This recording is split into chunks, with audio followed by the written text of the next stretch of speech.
एक बार फिर सभी विद्यार्थियों का एडुपत आचार्य क्लासेज के ऑनलाइन प्लेटफॉर्म पर मैं योगेंद्र हार्दिक स्वागत और अभिनंदन करता हूं।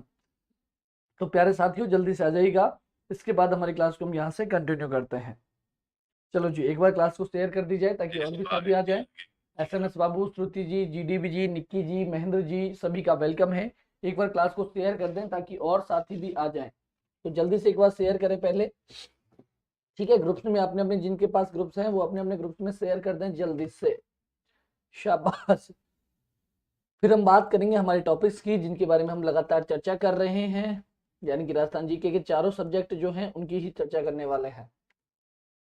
चलो जी, बिल्कुल इंग्लिश विथ देवेंद्र सर जी, बिल्कुल वेलकम है भाई साहब, आपका भी बहुत बहुत स्वागत है। चलो, तो बात करते हैं सीधे यहाँ से प्रश्नों की कि राजस्थान के किस नरसंहार को गांधी जी ने दोहरी डायरी शाही की संज्ञा दी थी? तो किसके अंदर दी गई थी? जल्दी से चिपका दो राइट आंसर। करेक्ट आंसर क्या होगा? शाबाश। तो नीमूचरण हत्याकांड बिल्कुल शाबाश, सी आंसर 14 मई 1925। Very good. तो अगर हम लोग बात करते हैं, अगर हम लोग चर्चा करते हैं तो ध्यान रखना, जो दोहरी डायरशाही की संज्ञा दी थी वो कौन से कांड को? नीमूचरण हत्याकांड। आप लोगों को अच्छे से पता होगा, ठीक है। वही बेंगो की बात करते हैं तो बेंगो में तो भाई साहब, बेंगो कहां पर है? चित्तौड़गढ़ के अंदर। चित्तौड़ में भी बेंगो आंदोलन हुआ था, और बेंगो आंदोलन हुआ तो इसके नेतृत्वकर्ता कौन थे? तो आपको अच्छे से पता होगा, राम नारायण चौधरी। कौन? राम नारायण चौधरी। ये क्या थे भैया? तो ध्यान रखना, बेंगू किसान आंदोलन चौधरी, बेंगू किसान आंदोलन के क्या थे? नेतृत्वकर्ता। मानगढ़ कहां पर भैया? बांसवाड़ा में। मानगढ़ हत्याकांड कहां से संबंधित है? बांसवाड़ा से। और इसका जो इसके अंदर जो गांधी जी है उन्होंने कौन सी? जलियांवाला बाग हत्याकांड की संज्ञा दी थी। कौन सी की? जलियांवाला बाग हत्याकांड, ठीक है, इसकी संज्ञा दी थी। अगली बात करते हैं डाबी। तो डाबी किसान आंदोलन कहां पर हुआ था भाई? डाबी आंदोलन कहां हुआ था? डिडवाना नागौर में हुआ था। बताओ जल्दी से, डाबी डिडवाना नागौर में हुआ था? जल्दी से बताना। यहां से अगले प्रश्न की बात करते हैं। अगला प्रश्न क्या है? झारोबा लोकगीत का संबंध किससे आता है? स्वामी जी, बिल्कुल वेलकम है आपका। शाबाश जी, वेरी गुड, शाबाश। जल्दी से आंसर करेंगे यहाँ से। राइट आंसर क्या होगा? करेक्ट आंसर आप लोगों को करना है। मानगढ़ पहाड़ी का संबंध बांसवाड़ा। हाँ, मुर्गी बनो अब। अच्छा, पढ़ लो चुपचाप। अगर हम लोग बात करते हैं, जी बिल्कुल शाबाश। सीता शर्मा जी, जय माता दी, वेलकम है आपका। तो अगर बात करते हैं कि झोराबो जो लोकगीत है इसका जो संबंध आता है ये जैसलमेर से आता है। कहां से आता है? जैसलमेर से आता है। तो राइट आंसर तो क्या हो गया? ऑप्शन बी करेक्ट आंसर हो गया। एक मैंने आपको बताया होगा, कौन सा? ढोला मारूरा दोहा, ठीक है। लेकिन ढोला मारूरा गीत की हम बात कर रहे हैं। ढोला मारूरा गीत का संबंध कहां से आता है? जबकि ढोला मारू ढोला मारू नृत्य का संबंध कहां से आता है? ढोला मारू नृत्य का संबंध कहां से आता है? चिपकाओ। तो ढोला मारू गीत अगर पूछ रहा है तो ध्यान रखना कहां से संबंधित है? सिरोही से संबंधित है। कहां से संबंधित है? सिरोही से संबंधित है। अगर यहां से आपसे नृत्य पूछ रहा है तो नृत्य का संबंध कहां से होगा? तो नृत्य का संबंध होगा आपके झालावाड़ से। कहां से होगा? झालावाड़ से। तो दोनों ही चीजें ध्यान रखनी है। तीन चीज मैं बता चुका हूं आपको, ध्यान रखना। झारोबा गीत का संबंध कहां से आता है? तो जैसलमेर से आता है। ढोला मारू नृत्य का संबंध कहां से आता है? झालावाड़ से आता है। ढोला मारू गीत का संबंध कहां से आता है? सिरोही से आता है। तो तीनों चीज ध्यान रखेंगे। चलो अगली बात करते हैं, अगले प्रश्न में। गोरा और बादल ने किसकी रक्षा की थी? गोरा बादल के द्वारा किसकी रक्षा की गई थी? जल्दी से आंसर चिपका दो। शाबाश। ढोला मारू होटल बीकानेर, शाबाश, वेरी गुड। चलो जी, जल्दी से करेंगे आंसर। राइट आंसर क्या होगा? प्रश्न क्या पूछा गया है तो जल्दी से आंसर बता दो यहां से। करेक्ट आंसर क्या होगा? चिपकाओ जल्दी से आंसर। जल्दी से आप लोगों के आंसर आ जाने चाहिए भाई साहब।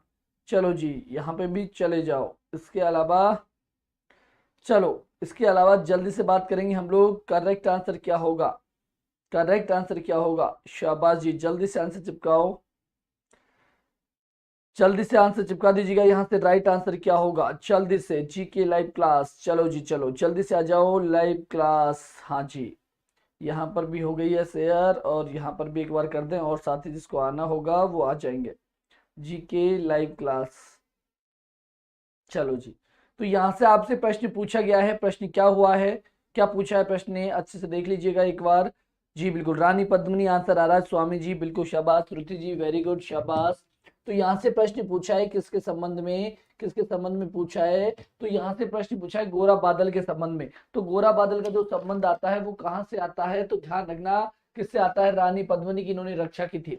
इसके अलावा पता होगा आपका जैता कुंपा, एक नाम आते हैं जैता कुंपा, इनका संबंध किससे आता है, जल्दी से कमेंट बॉक्स में आना चाहिए। एक आता है आपका जैता देवड़ा, ठीक है, क्या आता है, जैता देवड़ा, ठीक है, इसका संबंध कहां से आता है। एक आते हैं आपके जयमल फत्ता, एक आते हैं आपके जयमल फत्ता।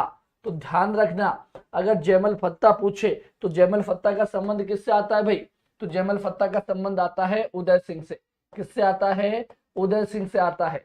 वहीं अगर हम लोग बात करते हैं किसकी, जैता कुंपा की, तो इसका संबंध आता है मालदेव से, किससे आता है, मालदेव से। जबकि जैता देवड़ा की बात करते हैं तो जैता देवड़ा का संबंध किससे आएगा, कौन बताएगा, शाबाश, बिल्कुल शाबाश। अगर बात कर रहा है जैता देवड़ा तो जैता देवड़ा यानी कि कान्हड़ देव, किससे, कान्हड़ देव से संबंधित है जैता देवड़ा। तो यहाँ से सारी ही बातों को ध्यान में रखना है। क्या क्या प्रश्न में पूछा है, प्रश्न तो केवल गोरा बादल पूछा था, लेकिन हमसे कई बार पूछा जाता है जैता कुंपा, कई बार पूछा जाता है जैता देवड़ा, कई बार पूछा जाता है जयमल फत्ता। जयमल फत्ता का संबंध उदय सिंह से आता है, जबकि जैता कुंपा का संबंध आता है मालदेव से, और जैता देवड़ा का जो संबंध आता है वो आता है किससे, तो ध्यान रखना कान्हड़ देव से संबंध आता है। बात क्लियर है, बढ़ते हैं आगे। अगला प्रश्न क्या है, लटियाल माता का मंदिर राजस्थान में किस स्थान पर है, लटियाल माता का मंदिर कहां पर है, बता दो जल्दी से आंसर, हाँ जल्दी से बताओ। हाँ सूरजपुर पर है, बिल्कुल SMS बाबू, जल्दी से बताएंगे राइट आंसर क्या होगा, फलौदी जसोल। अगर हम लोग बात करते हैं लटियाल माता की, तो लटियाल माता का जो मंदिर है वो कहां पर है भाई, तो जल्दी से बता दिए, बताया किसी ने, फलौदी के अंदर है भाई। कहां पर है, बिल्कुल शाबाश, जसोल के अंदर नहीं है भाई, फलौदी के अंदर है आपकी कौन सी, लटियाल माता का मंदिर। फलौदी कहां पर पड़ता है, तो आपको पता होगा फलौदी पड़ता है आपके जोधपुर में। कहां पर पड़ता है, जोधपुर में, ठीक है। और जोधपुर में ही आपको पता होगा कौन सी, अरे बिलाड़ा में कौन सी माता है, जोधपुर में ही। अरे कहां पर, बिलाड़ा की बात करते हैं तो बिलाड़ा यानी कि बिलाड़ा में है आपकी आई माता। आई माता का मंदिर कहां पर है, तो आई माता बिलाड़ा के अंदर है। कहां पर है, बिलाड़ा के अंदर। तो ये भी साथ में ध्यान रखना। तो करेक्ट आंसर क्या होगा आपका, ऑप्शन बी राइट आंसर हो जाएगा। चलो जी, हाँ जशोल में रानी भटियाणी है, कल ही बताया था हमने, जशोल के अंदर रानी भटियाणी है। चलो अगली बात करते हैं कि निम्नलिखित में से कौन सी नदी सांबर झील में मिलती है। तो सांबर झील में कौन सी नदी मिलती है, चंबल मिलती है, आहू मिलती है, बेलच मिलती है, या फिर मेंढा मिलती है। सांभर की बात कर रहा है ज्योति प्रजापति जी, बिल्कुल शाबाश, 5 में डी आंसर आते ही, बिल्कुल वेरी गुड। मेंढा नदी, शाबाश। श्रुति जी, निक्की जी, जल्दी जल्दी आंसर आने चाहिए आपके। स्वामी जी, बिल्कुल शाबाश। तो ध्यान रखना सांबर के अंदर कौन जाकर मिलती है, तो सांबर झील में मिलती है कौन कौन सी आपकी, मेंढा। इस मेंढा के अलावा आपको पता होगा रूपनगढ़, खंडेला, ये कहां पर मिलती है, रूपनगढ़। रूपनगढ़ के अलावा आपका खंडेला, खारी खंडेला, ठीक है, कौन सी, खंडेला। खंडेला के अलावा मैंने बताया था आपको तुरमती, कौन सी, तुरमती की बात की हुई, तुरतमती, ठीक है। तो ये सारी की सारी कहां पर गिरती है, तो आपको पता होगा कहां पर, सांबर के अंदर जाकर गिरती है। चलो जी, अगली हम बात करते हैं यहां से चंबल की। तो चंबल के बारे में आपको पता होगा, कामधेनु, कामधेनु किसको कहते हैं, नित्य वाहिनी किसको कहते हैं, नित्य वाहिनी किसको कहते हैं। इसके अलावा सदावाहिनी भी इसी को कहते हैं, ठीक है। चर्मणवती भी इसी को कहते हैं, चर्मणवती भी इसी को कहते हैं, ध्यान रखना। तो राइट आंसर क्या होगा आपका, इसमें ऑप्शन डी करेक्ट आंसर होगा। अगले प्रश्न की बात करते हैं। हाँ चमनवती भी आपकी किसको कहते हैं भाई साहब, तो चंबल को ही कहते हैं। राजस्थान में सबसे लंबी नदी कौन सी है, तो कौन सी करोगे, जल्दी से बता दो,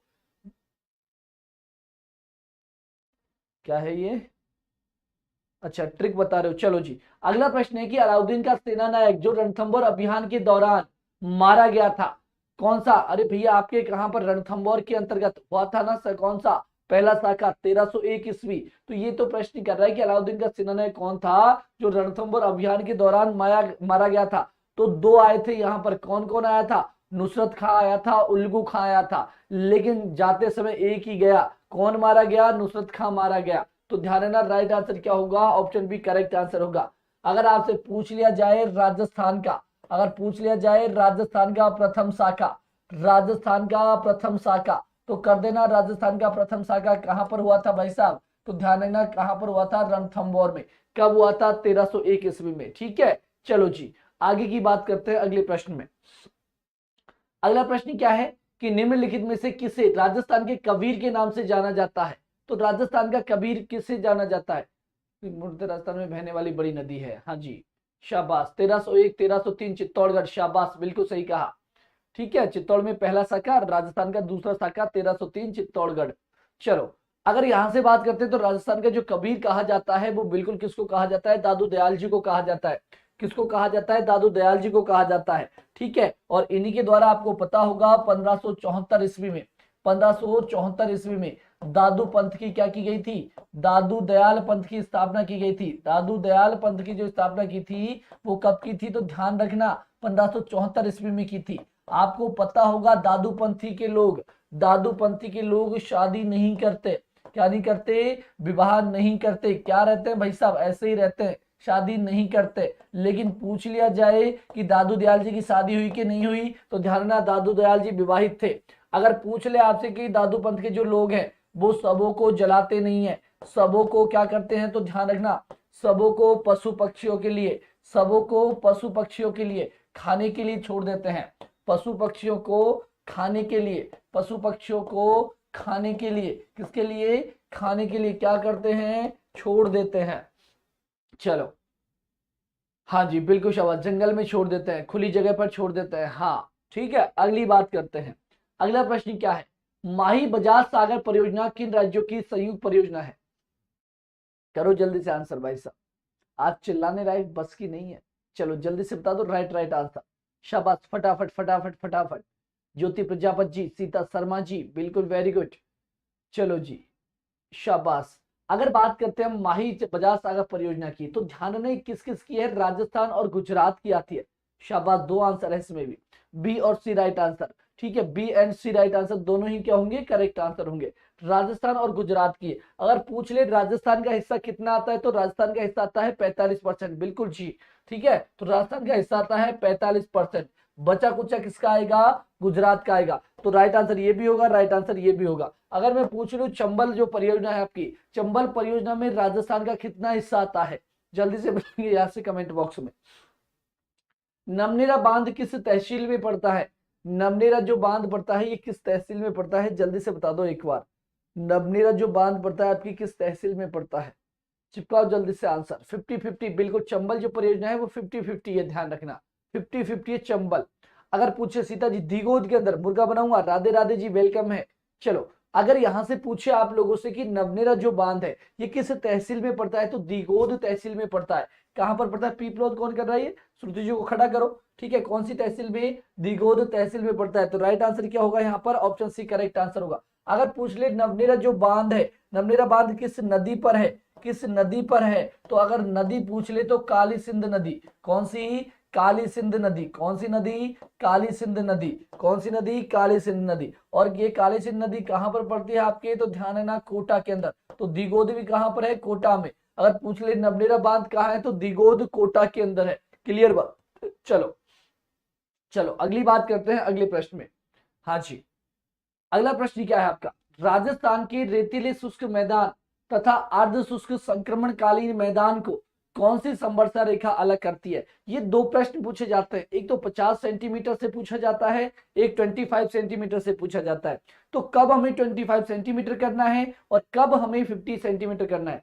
हेलो सर, मैं रोज लेट हो जाती हूँ, तो रोज हाथ ऊंचे खड़े करके पीछे खड़े हो जाया करो चुपचाप बिना कहे। चलो अगर हम लोग बात करते हैं यहाँ से, बिल्कुल जी सरल जी वेलकम है, वेरी गुड इवनिंग, आपका भी स्वागत है। चलो अब बात करते हैं यहाँ से, दो आपसे प्रश्न पूछते हैं, एक तो 25 सेंटीमीटर से और एक पूछता है आपसे 50 सेंटीमीटर से। अगर पूछ ले कि राजस्थान को कौन सी संवर्षा रेखा दो भागों में बांटती है, तो राजस्थान को दो भागों में जो बांटती है, राजस्थान को जो दो भागों में बांटती है वो तो है कौन सी आपकी 50 सेंटीमीटर। और राजस्थान के जो मरुस्थल है, क्या जो राजस्थान का मरुस्थल है, बिल्कुल जी संजू जी वेलकम है, जो राजस्थान का मरुस्थल है यानी कि राजस्थान का रेतीला जो शुष्क मैदान है और अर्ध शुष्क जो संक्रमणकालीन मैदान है, इसको दो भागों में जो अलग करती है यानी कि कौन सी संवर्षा रेखा करती है, तो 25 संवर्षा रेखा करती है। तो राइट आंसर क्या होगा इसमें, ऑप्शन डी करेक्ट आंसर होगा। अगर यहां से पूछ ले आप लोगों से कि यहाँ पर कई बार क्या होता है 25 सेंटीमीटर ना देकर 250 दे दिया जाता है, लेकिन फिर बाद में वो देगा mm। शुरू में ध्यान देना, ये भी दे सकता है वो 25 mm, और आपकी नजर mm पे नहीं पड़ती, आपकी केवल 25 पे पड़ती है, गलत हो जाएगा, ध्यान रख लेना। क्या हो जाएगा? गलत। अरे आपको करना है तो ध्यान देना 25 सेंटीमीटर करना है, अगर मिलीमीटर आ रहा है तो यानी कि 250 आएगा। कितना आएगा? 250 आएगा। तो ध्यान रखना इन खास बातों का। चलो जी, बिल्कुल जी, ऐड कर देंगे आपको, या फिर आपके नंबर ले लीजिए, आपको भी परमिशन है, आप ले लीजिए। हाँ, मेरे नंबर पे कर देना भाई, है ना, आपके नंबर कैसे जाएंगे। चलो, तो यहां से ध्यान रखना, इस नंबर पर मैसेज कर दे, जिसको भी ग्रुप में ऐड करना है तो वहां पर आपको शो हो जाएगी, क्लासेस शेड्यूल पहुंच जाएगा। तो ध्यान देना, इस नंबर पर आप क्या कर दे, मैसेज कर दे मुझे, आपको मिल जाएगा पूरा डाटा। चलो अगली बात करते हैं, अगले प्रश्न में। 2001 से लेकर 2011 की अवधि के दौरान गंगानगर जिले की जो जनसंख्या वृद्धि है ये कितनी रही है? चलो जी, जल्दी से बता दो। हाँ जी, आपको बता दिए मैंने, नंबर यहां पर लिख रखे हैं, इस पर मैसेज कर दे, आपको ग्रुप में ऐड कर दिया जाएगा, है ना। चलो जल्दी से करेंगे हम लोग आंसर। करेक्ट आंसर क्या होगा? 2001 की सॉरी 2001 से 2011 अवधि के दौरान गंगानगर जिले की जनसंख्या वृद्धि दर कितनी हुई थी भाई साहब? कितनी थी? 10% थी, 16.9 थी, 32.5 थी, या फिर 21.3% थी? चलो जी, जल्दी से बताइएगा। सबसे कम 10%, ज्यादा बाड़मेर 32.5। शाबाश, वेरी गुड। तो यहां से पूछा है वृद्धि दर, तो वृद्धि कितनी हुई थी? जनसंख्या वृद्धि कहां की? गंगानगर की। तो कितनी हुई थी? 10%। कितनी हुई थी? 10% हुई थी। अगर पूछ ले सर्वाधिक, तो सर्वाधिक ध्यान देना कितनी हुई थी? 32.5। कहां पर हुई थी निक्की जी? बिल्कुल शाबाश, कहां पर? बाड़मेर के अंदर। कहां पर? बाड़मेर के अंदर। ओवरऑल बात करें तो ध्यान रखना, राजस्थान में कितनी? 21.3%। राजस्थान की बात करें तो यहां पे तो पूछा है किसके बारे में? गंगानगर के बारे में। तो राइट आंसर क्या होगा? ऑप्शन ए करेक्ट आंसर होगा। चलो जी, बात करते हैं हम लोग अगले प्रश्न में। अगला प्रश्न क्या है कि 1572-73 ईस्वी में अकबर ने जोधपुर किसको सुपुर्द किया था? 1572-73 ईस्वी के दौरान अकबर के द्वारा जो जोधपुर है वो किसको सुपुर्द किया गया था? आपके मोटा राजा उदय सिंह को किया था, बीकानेर के राय सिंह को किया था, आमेर की किसको? मान सिंह को किया था, या फिर मालदेव की ज्येष्ठ पुत्र को किया था? अगर मालदेव की हम लोग बात करते हैं तो ये तो मारवाड़ का पहला पितृहंता, मारवाड़ का पहला पितृहंता पूछ ले तो मारवाड़ का प्रथम पितृहंता कौन था भाई? प्रथम पितृहंता, क्योंकि पिताजी की मृत्यु किसने की थी, यानी किसको किसने मारा था? प्रथम पितृहंता। पितृहंता किसको कहा जाता है? मालदेव को। चलो जी, अगली बात करें हम लोग मानसिंह की, तो मानसिंह को आपको पता होगा फरजंद की उपाधि। किसकी उपाधि? फरजंद की उपाधि। फरजंद की उपाधि किसके द्वारा दी गई? अकबर के द्वारा दी गई। अरे 7,000 का मनसब, 7,000 का मनसब भी किसको बनाया गया? किसको बनाया गया? तो ध्यान रखना, मानसिंह को बनाया गया। मानसिंह के साथ में एक नाम और बताता हूं जी, बिल्कुल आप भेज सकते हैं, लेकिन आंसर आपको हो सकता है कि तुरंत ना मिले, 1-2 दिन में मिले, क्योंकि इस समय बहुत ज्यादा बिजी शेड्यूल चल रहा है। ठीक है, तो हो सकता है आपको रिप्लाई थोड़ा लेट मिले, लेकिन मिलेगा जरूर। अगर बात करते हैं हम लोग अजीज कोका की, तो ध्यान रखना, अजीज कोका और मानसिंह दो ही ऐसे व्यक्ति थे जिनको अकबर के दरबार में 7,000 का मनसब प्राप्त था। अब आते हैं हमारे आंसर पर। पूछा क्या है कि 1572-73 में अकबर ने जोधपुर को किसको सुपुर्द किया था? किसको सुपुर्द किया था? आंसर बता दीजिए जल्दी से। शाबाश चेतन जी, बिल्कुल जी, शाबाश, वेलकम है आपका भी, जल्दी जल्दी आंसर करेंगे, शाबाश। राइट आंसर आप लोगों का आना चाहिए, करेक्ट आंसर करो भाई, इतना टाइम लगाओगे क्या? राय सिंह, जी हाँ बिल्कुल। तो ध्यान रखना, बीकानेर की जो राय सिंह है इसको सुपुर्द किया था। आप लोग तो ए है, तो ए वाले तो मुर्गा बन जाओ, पीछे जाके नहीं। चलो, तो राइट आंसर क्या होगा यहां से? आपका ऑप्शन बी करेक्ट आंसर होगा। क्या होगा? ऑप्शन बी करेक्ट आंसर होगा। चलो जी, बात करते हैं अगले प्रश्न में। अगला प्रश्न है, हाँ चलो एक बात और कह दूं, मैं यहां से मोटा राजा दिख रहा था मुझे, तो ये मोटा राजा की जो उपाधि दी गई थी ना उदय सिंह को, मोटा राजा की उपाधि, ये किसके द्वारा दी गई थी? बताना कमेंट बॉक्स में। चलो अगली बात करते हैं हम लोग, आखा तीज किस माह में आती है? आखा तीज, तो ध्यान देना, बिल्कुल ध्यान देना, ये भी प्रश्न पूछ लिया जाता है आपसे। प्रश्न पूछ लिया जाएगा कि उदय सिंह को मोटा राजा की उपाधि किसके द्वारा प्रदान की गई, तो हमें ध्यान रखना है अकबर के द्वारा प्रदान की गई थी। क्लियर बात? चलो अब बात आते हैं आखातीज, भैया किस किस को शादी करवानी है आखातीज में, अभी तो गई वापस आएगी जिसको, तो आखातीज पर जो शादी होती है यानी कि अबू साबा हम कहते हैं, तो आखातीज किस माह में आती है, तो ध्यान रखना कौन से माह में आती है, बैसाख में आती है, जो अभी तो गया लेकिन नेक्स्ट में आ जाएगा, ठीक है। तो आखातीज किस माह में आती है, वैशाख में आती है। कार्तिक में तो क्या आती है, दीपावली आती है क्या कार्तिक में, चैत्र में क्या आती है, गणगौर आती है क्या चैत्र में, और फाल्गुन में क्या आती है, आपकी होली आती है, ठीक है। तो जल्दी से कर दीजिएगा कि दीपावली किस दिन आती है, गणगौर किस दिन आती है, और होली का त्योहार किस दिन मनाया जाता है। सारे आंसर कमेंट बॉक्स में चिपकने चाहिए। चलो जी अगले प्रश्न की बात करते हैं। अबू साबा है, हाँ जी बिल्कुल अबू साबा है जी, आखातीज अबू साबा कहते हैं इसको, अबूज साबा, ठीक है। और ध्यान रखना एक प्रश्न और पूछा जाता है, सबसे ज्यादा जो बाल विवाह किए जाते हैं, सबसे ज्यादा बाल विवाह किस अवसर पर किए जाते हैं, सबसे ज्यादा बाल विवाह जो संपादित होते हैं वो किस अवसर पर होते हैं, ये भी बता दो आंसर, शाबाश। अमावस्या को दीपावली, किस माह में, दीपावली पूर्णिमा को होली, हाँ जी बिल्कुल, अमावस्या को तो कार्तिक मास की अमावस्या को तो दीपावली, और फाल्गुन मास की पूर्णिमा को होली, शाबाश। अगले प्रश्न की बात करते हैं, अगला प्रश्न क्या है, और गणगौर चैत्र शुक्ल तृतीया को, शाबाश जी। अगले प्रश्न की बात करते हैं कि राजस्थान में 1857 की क्रांति के समय सिरोही रियासत का पॉलिटिकल एजेंट कौन हुआ करता था, तो कौन हुआ करता था, जेडी हॉल हुआ करता था। तो ध्यान रखना कहां का पूछ ले, सिरोही का पूछे, तो सिरोही का तो कौन था पॉलिटिकल एजेंट, तो ध्यान रखना पी हो जाएगा कौन, आपका जेडी हॉल। अरे ईडन गार्डन कहां का, तो ईडन गार्डन ध्यान रखना, ईडन गार्डन कहां का था, तो जयपुर का था। ईडन तो कहां का था भैया, तो ध्यान रखना जयपुर का क्या था, पीए था। अगर आपसे पूछ ले मेजर वर्टन, तो वर्टन कहां का था जिसको लटका दिया, कोटा का, ठीक है। तो मेजर वर्टन कहां का हो जाएगा, कोटा का। अरे भैया मैक मेशन, तो मैक मेशन कहां का था भैया, तो ध्यान रखना जोधपुर का था, कहां का था, जोधपुर का था। अब बच्चे आपके कौन सा, एक आता है शोवर्स, एक आता है शोवर्स, एक तो आता है आपका शोवर्स, और एक आता है आपका मॉरिशन, मॉरिशन। तो जल्दी से बता दो कमेंट बॉक्स में कि शोवर्स कहां का था, मॉरिशन कहां का था, शाबाश वेरी गुड। जल्दी से आंसर करेंगे यहां से। अगर शोवर्स पूछ रहा है तो शोवर्स पूछ रहा है, इसका मतलब ये कहां का हो जाएगा, मेवाड़, और मेवाड़ कहां पर पड़ता है, उदयपुर। तो उदयपुर भी जिन्होंने आंसर किया है कोई गलत आंसर नहीं है, ठीक है। इसके बाद बात करें मॉरिशन की, तो मॉरिशन कहां का बनाया गया था भाई, तो जल्दी से आंसर आया क्या, मॉरिशन कहां का था, भरतपुर का था, कहां का था, भरतपुर का। अब कोई सा भी गलत नहीं होना चाहिए, अब कोई सा भी गलत नहीं होना चाहिए। भरतपुर पूछे तो मॉरिशन कर देना, उदयपुर पूछे, मेवाड़ पूछे तो सोवर्स कर देना, सिरोही पूछे तो जेडी हॉल कर देना, ईडन पूछे तो जयपुर कर देना, इसके अलावा वर्टन पूछे तो कोटा कर देना, और मेसन पूछ ले तो जोधपुर कर देना। बढ़े आगे बात करते हैं, राइट आंसर क्या होगा, किसका पूछा था, सिरोही का। तो राइट आंसर हो गया हमारा कौन सा, ऑप्शन ए करेक्ट आंसर हो गया। चलो जी अगले प्रश्न की बात करते हैं। चलो एक बात तो मुझे ये बताओ, आपकी जो क्लास आप लेते हो ये 30 40 50 मिनट की जितने भी भाई काम की तो है ना, 50 मिनट खराब तो नहीं होते ना, बता देना कि जिस दिन ऐसा लगे कि सर हमारा टाइम खराब हो रहा है कुछ नई चीज और डालो तो बता दिया करना, ठीक है। आपके सुझाव मैंने कहा हमेशा मेरे लिए इंपॉर्टेंट रहेंगे। अगला प्रश्न क्या है कि किस देशी रियासत ने विलय पत्र पर सर्वप्रथम हस्ताक्षर किए थे, तो जल्दी से बताइएगा कि किस देशी रियासत के द्वारा विलय पत्र पर सबसे पहले हस्ताक्षर किए गए थे। तो सभी को पता होगा बीकानेर ने, बीकानेर ने, सोच लो समझ लो फिर आंसर करो।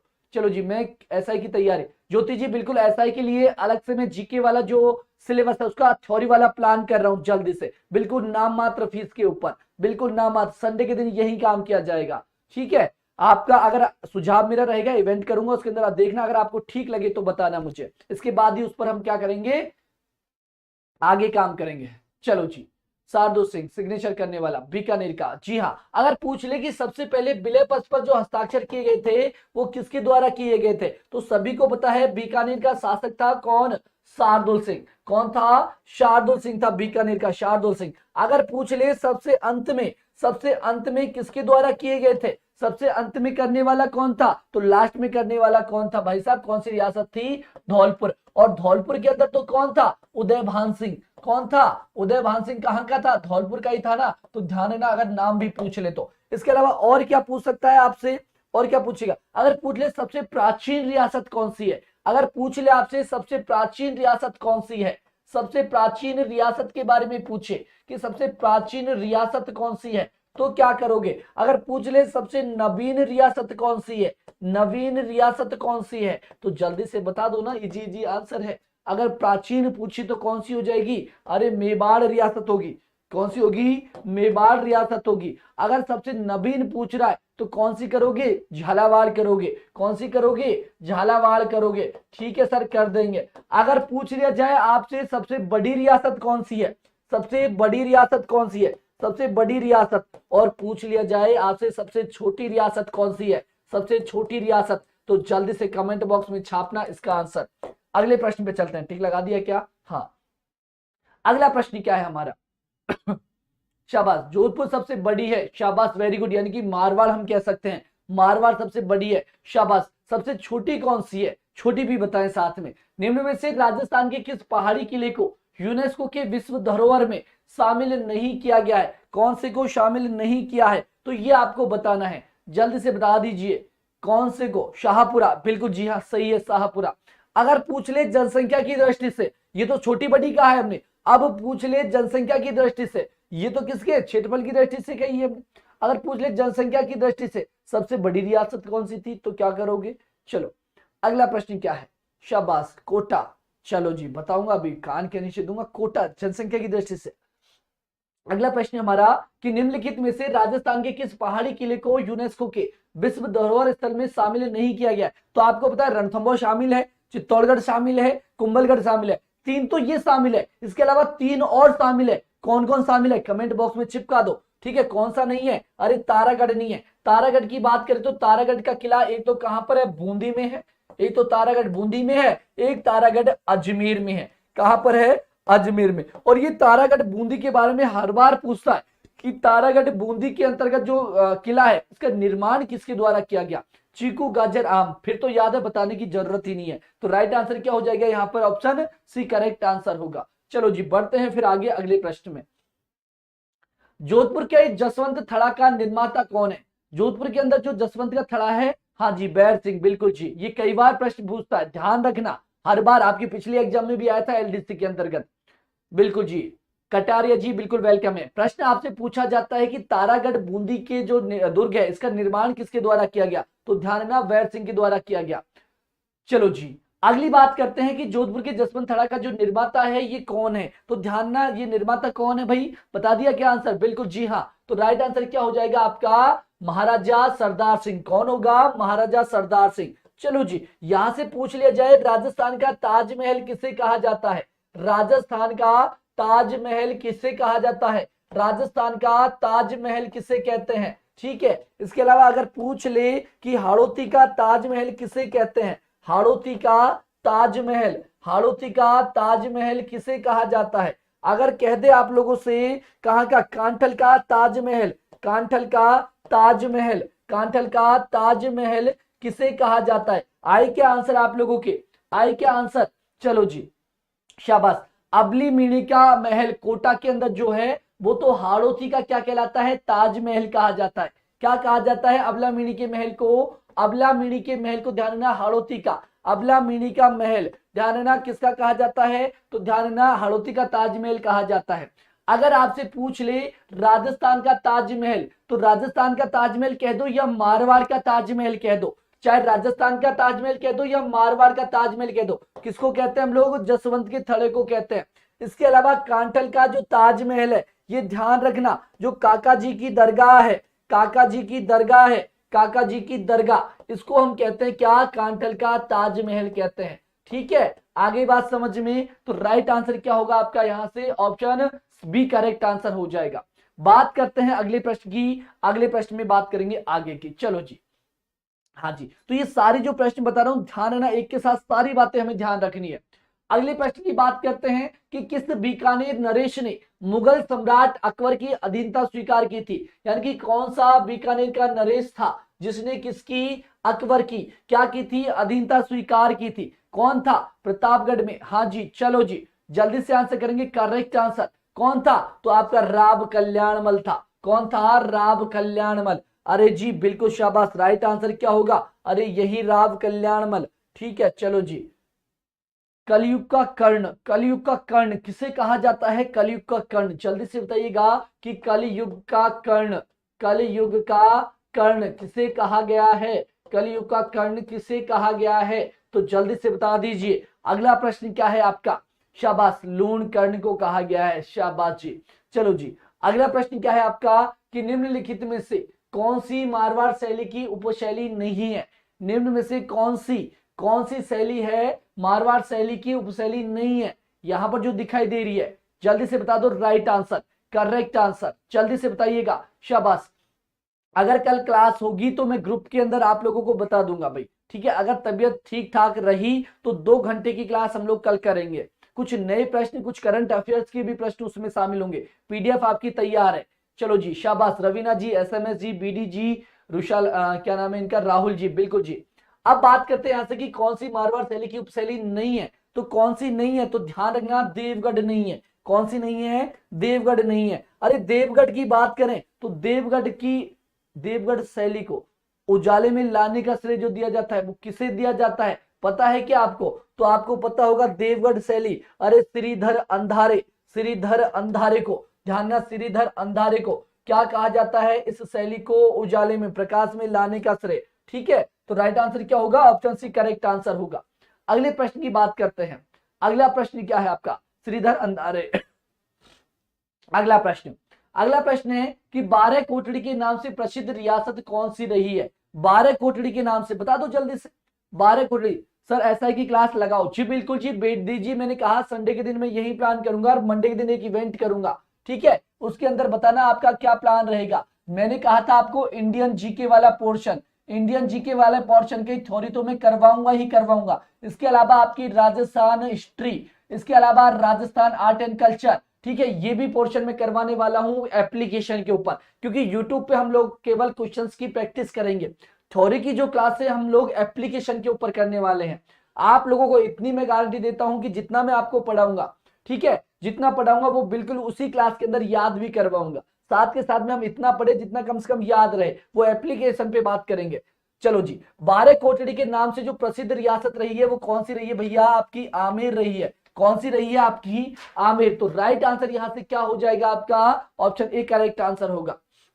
बात करते हैं अगले प्रश्न की कि राजस्थान में सबसे प्राचीन तिथि युक्त मंदिर कौन सा है? राजस्थान में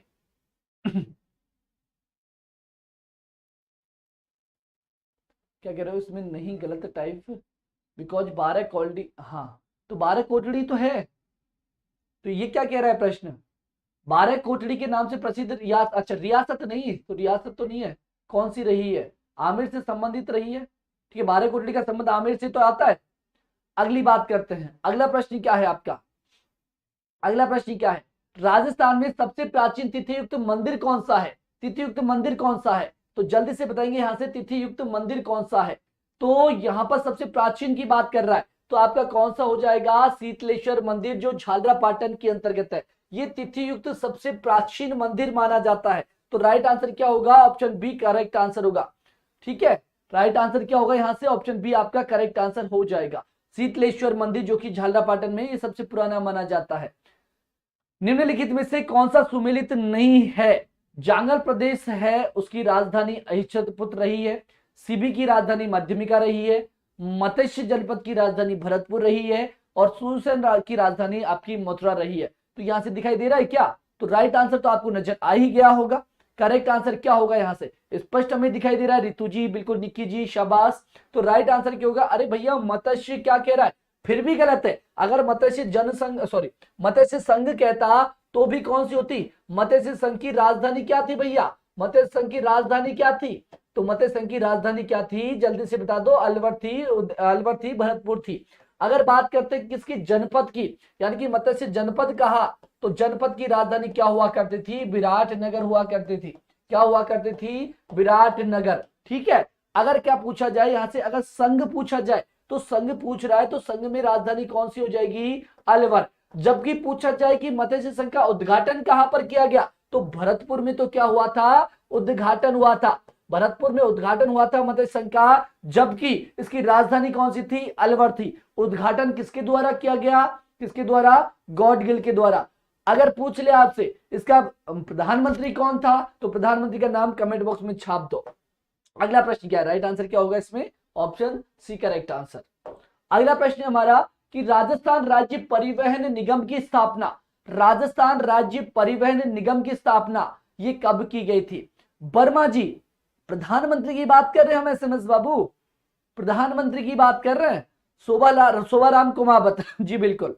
अगली बात करते हैं हम लोग यहां से, अगला प्रश्न क्या है, राजस्थान राज्य परिवहन निगम की जो स्थापना की गई थी, ये ध्यान रखना कब की गई थी? 1 दिसंबर को, ना बाबा ना, ध्यान रखना 1 अक्टूबर को की गई थी। लेकिन 1 अक्टूबर में भी दो है, 56 है, 64 है, तो कब की गई थी? 56 64, ये तो करेक्ट है कि 1 अक्टूबर को की गई, लेकिन 56 में नहीं भैया। तो ध्यान रखना कब की गई है? 1 अक्टूबर 1964 को की गई है। कब की गई है? 1 अक्टूबर 1964 को। फिर 1 दिसंबर 1954 में कुछ हुआ क्या? चलो अगर बात करते हैं हम राजकीय वस्तु सेवा की, राजकीय वस्तु सेवा, राजकीय वस्तु सेवा जो प्रारंभ की गई आपकी, वो कब प्रारंभ की गई? जल्दी से कमेंट बॉक्स में करना। तो ध्यान रखना कहां से प्रारंभ की है? टोंक से प्रारंभ की है। अगर बात करें हम लोग कि ट्रेन सेवा, ट्रेन सेवा राजस्थान में कब प्रारंभ की गई? तो 1876 में प्रारंभ की गई। कहां से कहां तक? तो ध्यान रखना आगरा फोर्ट से बांदीकुई, आगरा फोर्ट से बांदीकुई तक प्रारंभ की गई थी सर्वप्रथम, बांदीकुई तक सर्वप्रथम प्रारंभ की गई थी ट्रेन हमारे राजस्थान में। चलो तो यहां से राइट आंसर क्या होगा? अगर पूछा जाए राजस्थान राज्य परिवहन निगम, तो इसकी जो स्थापना की गई है वो 1 अक्टूबर 1964 को की गई है। ठीक है, चलो जी अगली बात करते हैं अगला प्रश्न में, सॉरी जी। अगला प्रश्न हमारा कि भाद्रपद की कृष्ण पक्ष की तृतीया को कौन सा त्योहार मनाया जाता है? जल्दी से आंसर करेंगे आप लोगों से। प्रश्न हमारा कि भाद्रपद की कृष्ण पक्ष की तृतीया को कौन सा त्योहार आता है? चलो जी जल्दी से आंसर आप लोगों को आ जाना चाहिए।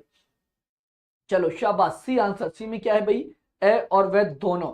शाबाश शाबाश, सी आंसर। तो जी हाँ बिल्कुल, आप लोगों को अच्छे से पता होगा बड़ी तीज यानी कि बूंदी की तीज। अरे बूंदी की तीज को हम लोग क्या क्या बोलते हैं? तो आपको अच्छे से पता है कि बूंदी की तीज को हम बोलते हैं कजली तीज, सातुड़ी तीज। और ये आती कब है? तो भादवे के महीने में आती है। कब आती है? भादवे के महीने में।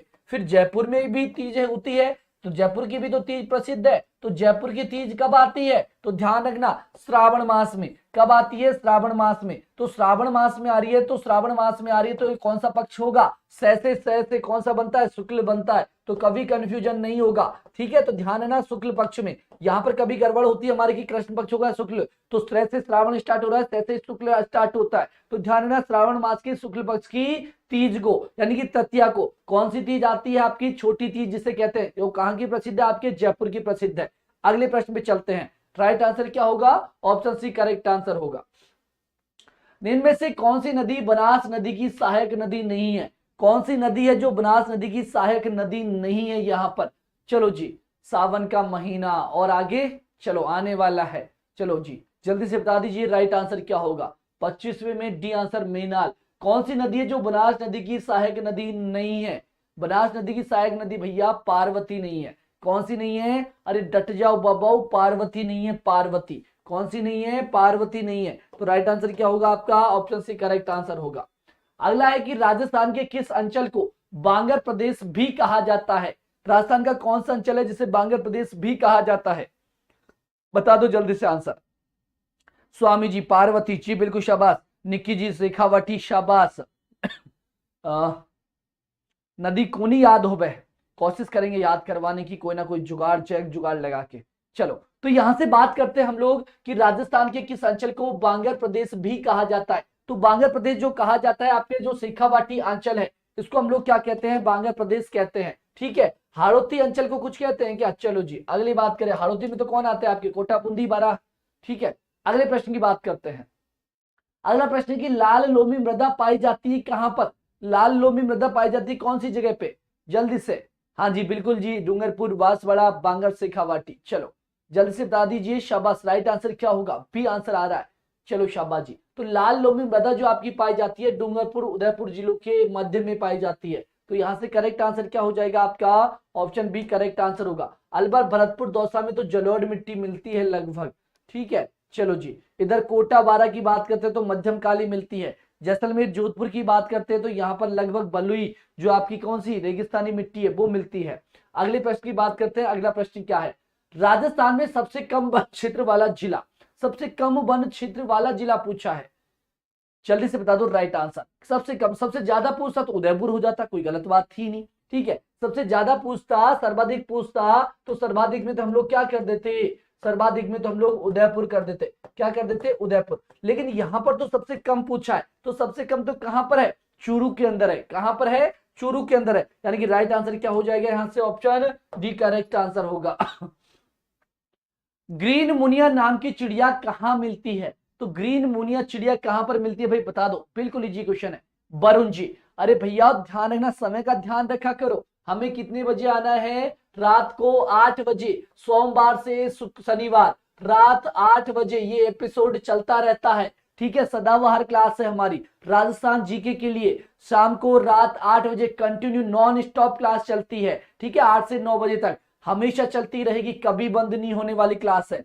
इसके अलावा और क्लासों का हम जल्द प्लान करेंगे। ग्रीन मुनिया सुगंध चिड़ी को भी कहते हैं, तो ग्रीन मुनिया नाम की जो चिड़िया है वो कहां पर मिलती है, तो ध्यान रखना ये मिलती है आपके आबू पर्वत में। कहां पर मिलती है, आबू पर्वत में। साइबेरियन सारस, साइबेरियन सारस के लिए कौन सा अभ्यारण्य प्रसिद्ध है, केवलादेव राष्ट्रीय उद्यान प्रसिद्ध है। अरे रणथंबोर तो किसके लिए प्रसिद्ध है, रणथंबोर तो आपके बाघों के लिए प्रसिद्ध है। अरे आपका मरूर उद्यान, तो मरूर उद्यान के बारे में तो आप बताओगे कि मरूर उद्यान किस लिए प्रसिद्ध है। अगला प्रश्न क्या है हमारा, सच में चलो लेटेस्ट अपडेट आया है गुरु, सेकंड ग्रेड पेपर क्या रद्द हो गया, पक्का फाइनल आ गया क्या, चलो देखते हैं अभी इस पे ऊपर भी। चलो जी अगले प्रश्न की बात करते हैं हम लोग। अगला प्रश्न क्या है हमारा कि नाना साहब का झालरा और इब्राहिम का झालरा जलाशय किस जिले में अवस्थित है आपका, तो नाना साहब का झालरा और इब्राहिम का झालरा कहां पर किस जिले में स्थित है, जल्दी से बता दीजिए। रेगुलर हमारी रात को 8 बजे क्लास रहा करेगी, और जिसको भी ग्रुप के अंदर ऐड होना है सारी इंफॉर्मेशन हम वहां पर करेंगे, 97831224, ठीक है। या फिर रवि सर के नंबर है, रवि सर के नंबर है 7742157800, तो किसी भी नंबर पर आप कांटेक्ट कर सकते हैं कि सर हमें ग्रुप में ऐड कर दीजिए, तो आपको ग्रुप के अंदर ऐड कर दिया जाएगा, ठीक है। गर्ल्स के लिए अलग ग्रुप है, बॉयज के लिए अलग ग्रुप है, जिसको जिसमें कहोगे उसमें ऐड कर दिया जाएगा। लेकिन ये मत कहना कि गर्ल्स तो कि हम बॉयज में ऐड होना चाहते हैं, नहीं किया जाएगा, क्योंकि बाद में प्रॉब्लम्स हमें आती है। तो राइट आंसर क्या होगा यहाँ से, प्रश्न क्या है, नाना साहब का झालरा इब्राहिम का झालरा जलाशय किस जिले में स्थित है, तो ध्यान रखना आपके तारागढ़ अजमेर में स्थित है। तो राइट आंसर क्या होगा, ऑप्शन ए करेक्ट आंसर होगा। तो मिलेंगे आप लोगों से, और ध्यान रखना क्या, चलो कल ही मैं आप लोगों से एक बात करूंगा कि एसआई के लिए हम लोग प्लान करें, कौन कौन है जो तैयारी करना चाहता है, एएसआई महिला वाली, ठीक है, जो वैकेंसी है उसकी, और एक आपकी एसआई, दोनों ही वैकेंसी आने वाली है। हाँ जी बिल्कुल, गर्ल्स को गर्ल्स में ही रहने देंगे, कभी हम लोग मिक्स नहीं करेंगे, ठीक है, टेंशन मत करना। तो अगली बात करते हैं हम लोग, हाँ कोई नहीं, चलो जी बिल्कुल। तो मिलेंगे आप लोगों से नेक्स्ट सेशन में, तब तक के लिए दीजिए हमें इजाजत। जय हिंद, जय भारत।